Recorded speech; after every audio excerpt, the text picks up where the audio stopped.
Då ska jag ge lösningsförslag från boken Matematik 5000 och kursen är matte 2b. Första uppgiften är 3207. Handlar om likformighet. Och då gör jag A-uppgiften så får du göra B-uppgiften själv. Då har vi fyrhörningar som är likformiga. Jag ritar dem lite så här. Inte superbra blir de inte, men på ett ungefär. Hur de ser ut. De är ju likformiga. Det står i uppgiften. Och det är centimeter här ju. I de båda fallen. Så får jag massa uppgifter här. 18, 30, 24 och 21. Och i den lilla får jag X,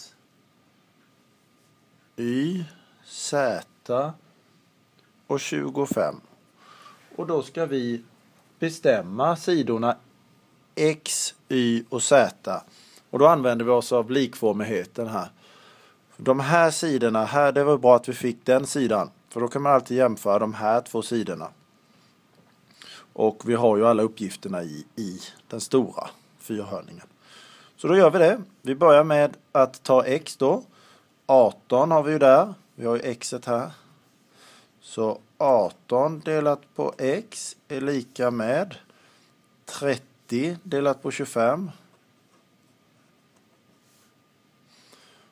Här ser jag att jag kan förkorta det här för att få lite bättre siffror. Med 5.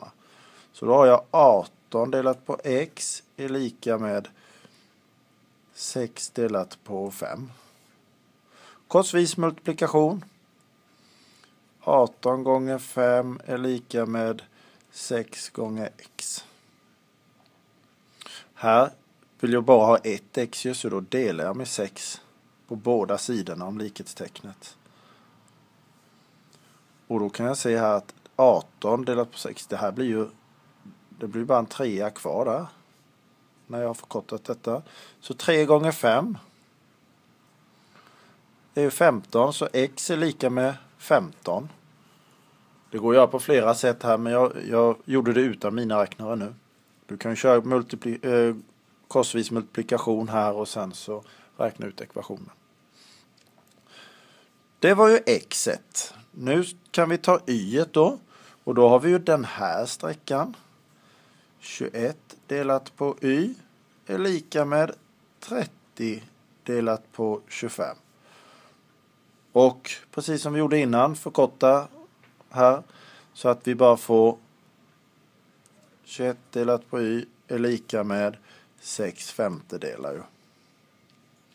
Och korsvis multiplikation. 21 gånger 5 är lika med 6y. 21 gånger 5 är 105. Så 105 delat på 6 är lika med y. Måste dela med 6 här med för att jag vill ju bara ha 1y. Och 105 delat på 6 är y alltså lika med 17,5 centimeter. X var 15 centimeter här, där är 15 centimeter, här är 17,5 centimeter. Så ska vi ha Z kvar, det är ju den här. Den och den som vi jämför då. 24 är lika med Z, eller delat på Z är lika med 30 delat på 25. Och då blir det 24 gånger 25 är lika med 30 Z. Och här delar vi med 30 med ju. Så att vi bara får vad Z ska vara. Och då tar jag hjälp av mina räknare nu. Jag kan ju förkorta och få ner siffrorna om jag vill med.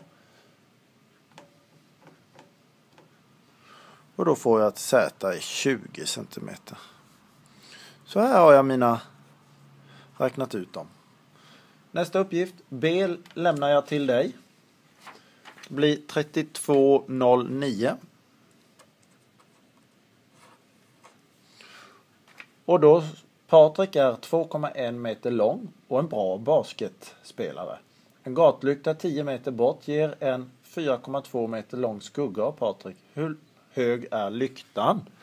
Ja, ritar vi den lite fint här, ska vi se.